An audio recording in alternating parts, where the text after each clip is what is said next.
नहीं हो। Rupees 2,500 month financial assistance to women. Mahalakshmi అనే మహిళలకి నెలకి 2,000 రూపాయలు 2,500 రూపాయలు ఇవ్వబోతున్నాము. Gas cylinder at rupees 500. Gas cylinder 500 రూపాయలకి గ్యాస్ సిలిండర్ ఇవ్వబోతున్నాము. Free travel for women in CSRTC buses across the state. మహిళలందరికీ ఆర్టీసీ బసెస్ లో ఉచితంగా ప్రయాణం.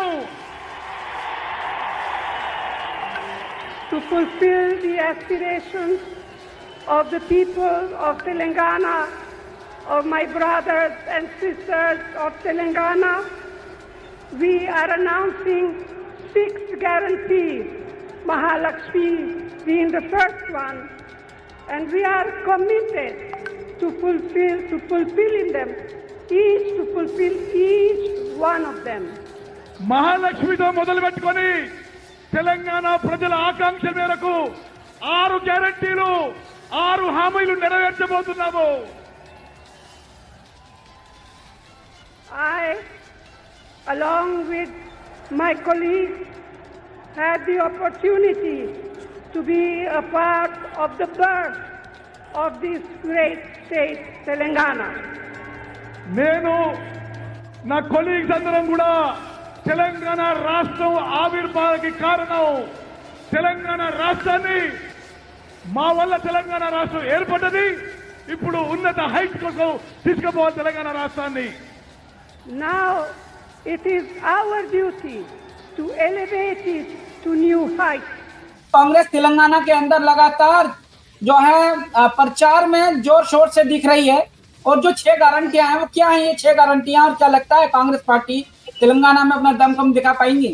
जो कांग्रेस तेलंगाना में जो 6 गारंटियां लेकर आई है, राजस्थान में अगर 500 रुपए का सिलेंडर देखें तो राजस्थान में पिछली गवर्नमेंट जब जीती, कांग्रेस गवर्नमेंट जब आई तो 500 रुपए सिलेंडर उसका रहा और उस 500 रुपए सिलेंडर के बाद आज मध्य प्रदेश में भी यहाँ पे जो हमारा स्टेट है, इस स्टेट के अंदर भी कमलनाथ जी जो हैं वो हाई कमान ही डिसाइड करता है। ऐसा तो है नहीं कि कोई नीचे के निचले तबके के लोग कर लेते हैं। और उसके बाद जो वहाँ पे वादे और जो वचन लिए गए, सोनिया गांधी जी जो पूर्व राष्ट्रीय अध्यक्ष हैं कांग्रेस कमेटी की, अखिल भारतीय कांग्रेस कमेटी की, तो जो उन्होंने 2500 रुपए की एक जो महिलाओं के महालक्ष्मी का जो करा है, यहीं पे क्योंकि आज हालात इस तरीके के हैं, क्योंकि आप जैसा कि जानते हैं कि बीजेपी ने पूरा सत्यानाश करके रखा। और अगर तेलंगाना की बात करें तो AIM की जो पार्टी है वो पूरी जो कवर अप करके रखी हुई है। और अब यहाँ पे स्टार्ट जो हुआ है, जो सभाएं चल रही हैं और जनता का जो समर्थन मिल रहा है, वो आपको ये बात देख रहे होंगे जो सोनिया गांधी जी की जो महासभा थी, जिसके अंदर काफी ज्यादा तादाद में, हजारों लाखों की तादाद में महिलाएं भी रही और युवा भी रहे, बड़े बुजुर्ग सब थे। तो भरोसा कहीं ना कहीं जताया जा रहा है। और वो गारंटी हम नहीं कहेंगे, उनको वचन कहेंगे। जो वचन जो जैसा कि राहुल गांधी जी ने कहा कि भाई पहले ही कैबिनेट में उसको स्वीकार किया जाएगा, तो ये सही है। ठीक है, मैं इस आपके पक्ष को और जानने के लिए अमजद भाई हमारे साथ कांग्रेस से जुड़ गए हैं, सीनियर लीडर है। अमजद भाई, किस तरह से तेलंगाना के अंदर कांग्रेस पार्टी अपने आप को जीतने का दावा भरती है और 6 गारंटियां देकर क्या तेलंगाना का भला, तेलंगाना के आवामों की उम्मीदों को पूरा कर पाएगी? सबसे पहले आपके और आपके दर्शकों को बहुत बहुत बधाई, धन्यवाद, अभिनंदन कि आपने मुझे जोड़ा इस मुद्दे पे। देखिए, तेलंगाना में जो हमारे 6 वचन है उसको हम पूरा करेंगे और तेलंगाना के आम आवाम के जो हकूकों की आवाज़ है, युवाओं की आवाज़ है, बेरोजगारों की आवाज़ है, जो हमारी महिला है, बच्चियां हैं, छात्र हैं, किसान हैं, मजदूर हैं, उन सब के लिए जो कल 6 योजना के वचन दिए गए हैं उसको हम पूरा करेंगे। हमने राजस्थान में पूरा किया है, हिमाचल में पूरा कर रहे हैं, कर्नाटक में पूरा कर रहे हैं। तो जहां जहां हमारी सरकार है, जहां हम वचन देते हैं उसको पूरा करते हैं। हमारी जो योजनाएं हैं वो धरातल पे उतरने वाली है, आम जनता के सरकार को सशक्तिकरण करने के लिए, युवाओं को सशक्त करने के लिए, मजदूरों को, किसानों को सशक्त स्वावलंबी बनाने के लिए ये वचन है। और आदरणीय श्रीमती सोनिया गांधी ने कल तेलंगाना के स्थापना दिवस के ऊपर, क्योंकि कांग्रेस पार्टी ने ये भरोसा दिया था, तेलंगाना बनाकर हमने दिया, उसके लिए कल एक आम धन्यवाद रैली थी और उसको हम पूरा करेंगे और हम तेलंगाना में सरकार बना रहे हैं। ठीक है, तेलंगाना में सरकार बना रहे हैं, 6 गारंटियों को लेकर आप तेलंगाना में सरकार बनाएंगे। इस बात के लिए मैं अलग अलग प्रतिक्रिया और लोगों से ले लेता हूं।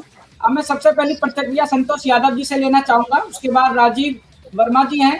संतोष यादव जी, किस तरह की प्रतिक्रिया है तेलंगाना में, किस तरह से आप देख रहे हैं, 6 गारंटियां कितनी मजबूत दिख रही हैं आपको? देखिए, जय हिंद, जय भारत, सभी को प्रणाम। बात मैं यहाँ से शुरू करूंगा कि हमारी आदरणीय सोनिया गांधी जी कांग्रेस अध्यक्ष हैं और उनको भाषण देने के लिए एक ट्रांसलेटर की जरूरत पड़ती है। तो वो आम जनता की पहले कैसे आवाज सुन पाएंगी, क्योंकि बिना ट्रांसलेटर के तो वो कुछ बोल ही नहीं सकती हैं। तो आम जनता का जब पेट आवाज दुखेगा नहीं आ रही तो है, मुझे निकलना ही पड़ेगा। आम ठीक है, जनता का जब पेट बोलिए। हाँ। आम जनता का जब पेट दुखेगा तो वो सोनिया गांधी जी के पास कैसे आवाज पहुंचेगी, क्योंकि उनको तो ट्रांसलेटर की जरूरत है और उनके नेता इतने सक्षम नहीं है। दूसरी बात मेरी ये है कि जो आप रेवड़ियां बांट रहे हैं, तो सरकार से जब आप हट चुके हैं और आज आप सरकार वापस बनाना चाहते हैं, सत्ता पाना चाहते हैं, इसके लिए आम जनता को आप लालच दे रहे हैं। अब वो लालच के प्रति सभी लोग आगे बढ़ रहे हैं और आप जो कर रहे हैं इससे देश की आर्थिक स्थिति, देश की सामाजिक स्थिति, देश का रोजगार सब बंटाधार हो जाएगा और ये कांग्रेस कर रही है। और पिछले भी समय से भी शुरुआत कांग्रेस ने ही की है। जब अर्जुन सिंह का मध्य प्रदेश में शासन था, यहाँ पर जो है एक बत्ती कनेक्शन बांटा जाता था, वहीं से इन्होंने रेवड़ियां बांटना शुरू करी है और 75 साल लगातार रेवड़ियां बांटने के बाद भी आज ये फिर से रेवड़ियां बांट के सरकार हासिल कर। आपने अपनी प्रतिक्रिया दी है, आपकी प्रतिक्रिया पे एक जवाब मैं ले लेता हूँ। पहले मैं शाहरुख पठान जी के पास जाऊंगा, अमजद भाई फिर आपके पास आऊंगा। शाहरुख भाई, क्या प्रतिक्रिया है संतोष यादव जी जो कह रहे हैं? संतोष जी से मैं ये बात मैं इस चैनल के माध्यम से बोलना चाहता हूं कि अगर वो ट्रांसलेटर की अगर बात कर रहे हैं कि सोनिया गांधी जी को ट्रांसलेटर की अगर जरूरत पड़ती है, तो बीजेपी के जो सबसे बड़े लीडर हैं, अगर वो बाहर कहीं पे भी जाते हैं और कोई बात होती है तो उनकी स्पीच लिखी जाती है, आप उस पर भी ध्यान दें। और रही बात रेवड़ियां बांटने की, अगर रही बात रेवड़ियां बांटने की, तो उस रेवड़ियों की आप बात कर रहे हैं जो कांग्रेस गवर्नमेंट जब थी तो आजादी की लड़ाई कांग्रेस गवर्नमेंट कांग्रेस के होते हुए लड़ी गई, और उसके बाद जहां से लेके जो अभी तक के जो अभी इतनी सारी चीजें जो बेची जा रही हैं, पूरे हिंदुस्तान को बेचा जा रहा है, जो पूरा प्राइवेटाइजेशन में बदल दिया जा रहा है, ये सब चीजें कांग्रेस की ही थी।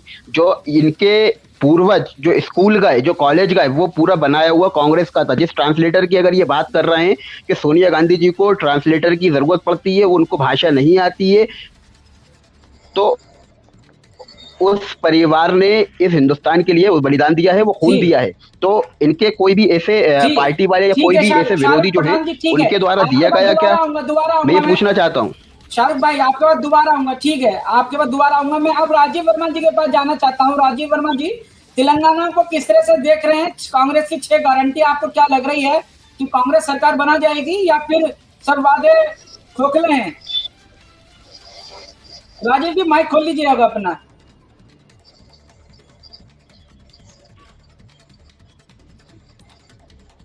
राजीव जी, आपका माइक अभी बंद है। राजीव जी, मेरी आवाज सुन पा रहे हैं? अपना माइक खोल लीजिए।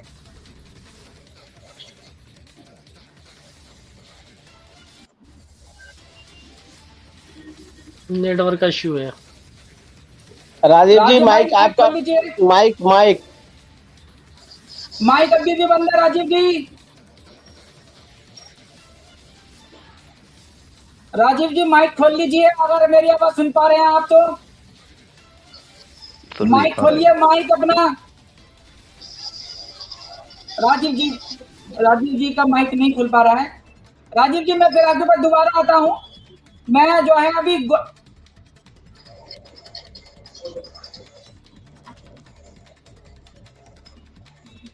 भी माइक क्या प्रॉब्लम लग रहा है। मैं गोल्डी अली जी के पास जाना चाहता हूँ। गोल्डी अली जी, मेरी आवाज सुन पा रहे हैं आप? हेलो हेलो, गोल्डी अली जी, आप आवाज सुन पा रहे हैं? हाँ मैं सुन रहा हूँ आपको। हाँ, मैं सवाल ये है कि तेलंगाना को लेकर किस तरह की आपकी प्रतिक्रिया है? कांग्रेस की 6 गारंटी क्या लग रहा है चुनाव जिता देंगी? जैसे कि भाई ने मुझे बताया, अभी देखा है मैंने कि अभी जो रेवड़ी बांटने का चल रहा है चुनाव के लिए, ये रेवड़ी बांटी जा रही है, तो ये चुनाव जीतने के लिए कुछ भी हो सकता है। कि आप जैसे लुभाने के लिए, जनता को लुभाने के लिए कि आप 2500 रुपए देंगे, 500 में सिलेंडर करेंगे, ये सब रेवड़ी बांटने का तरीका खत्म हो गया, जनता समझ चुकी है। आप इसको रेवड़ी कैसे कह रहे हैं? आप क्यों कह रहे हैं ये रेवड़ी है? क्योंकि ये जो 15 महीने की सरकार, ये जो 15 महीने एमपी में सरकार आई थी, जब कुछ नहीं कर पाई। जो पुरानी नहीं, स्कीमें तो- थी, जी, जो पुरानी स्कीमें थी, जो पुरानी योजनाएं थी, वो बंद कर दी गई थी। जो उज्ज्वला योजना के तहत गैस सिलेंडर पे 400 रुपए और 200 रुपए माफ कर दिए, छूट दे दिए, वो क्या, उसको क्या बोलेंगे आप? ये तो ये बीजेपी की खासियत है, जो कहती है वो करती है। नहीं, खासियत तो है मतलब बीजेपी अगर कुछ दे। हाँ, दे तो रही है, आपको 200 रुपए कम तो करें। पत्रकार महोदय, बीजेपी ने दिया है मध्य प्रदेश को 80,000 से ऊपर की घोषणा है। हाँ, 1 मिनट मैं इन दोनों का जवाब दे दूं थोड़ा। अब यादव जी और ये जो कह रहे थे कि भी कांग्रेस की जो वतन है रेवड़ी है, तो ये जो ट्रांसलेटर की बात है, शायद इनको नहीं पता हो तो ये थोड़ा ध्यान रख ले कि देश के प्रधानमंत्री से लेके तमाम उनके जो भाजपा के मंत्री हैं, वो अन्य किसी भी राज्य में जाते हैं तो उनको ट्रांसलेटर की जरूरत पड़ती है, क्योंकि वहां का भाषा तेलुगु है, कन्नड़ है, मलयाली है, मलयालम है, उल्लर है। तो आप जहां जिस प्रदेश में जाएंगे वहां ट्रांसलेटर, क्या देश के प्रधानमंत्री बिना ट्रांसलेटर के बोलते हैं? वो तो टेलीप्रॉम्प्टर के अलावा बोल ही नहीं पाते। जिस दिन टेलीप्रॉम्प्टर बंद हो जाती है उनकी भाषा रुक जाती है, बोलने को अंट बोल देते हैं संट। तो पहली बात तो ये है कि हमें ये समझना चाहिए कि वह जहां जिस राज्य में आप जाएंगे वहां की स्थानीय भाषा के लिए ट्रांसलेटर की जरूरत है। और शर्म आनी चाहिए ऐसे व्यक्ति को जो बात कर रहा है, वहां का एक पूर्व प्रदेश सांसद ट्रांसलेट कर रहा है वहां का, और सर्वश्रेष्ठ सांसद है जिसको भाजपा सरकार ने ही कैप्टन उत्तम रेड्डी को अवार्ड दिया है, वो ट्रांसलेट कर रहा है। कोई ट्रांसलेटर हमारा प्राइवेट नहीं, हमारे पार्टी का लीडर है, हमारा पूर्व प्रदेश अध्यक्ष है, सांसद है अभी वो, और वो ट्रांसलेट कर रहे हैं। दूसरी बात है, क्या प्रधानमंत्री बिना ट्रांसलेटर के जाते हैं कहीं भी बात करने?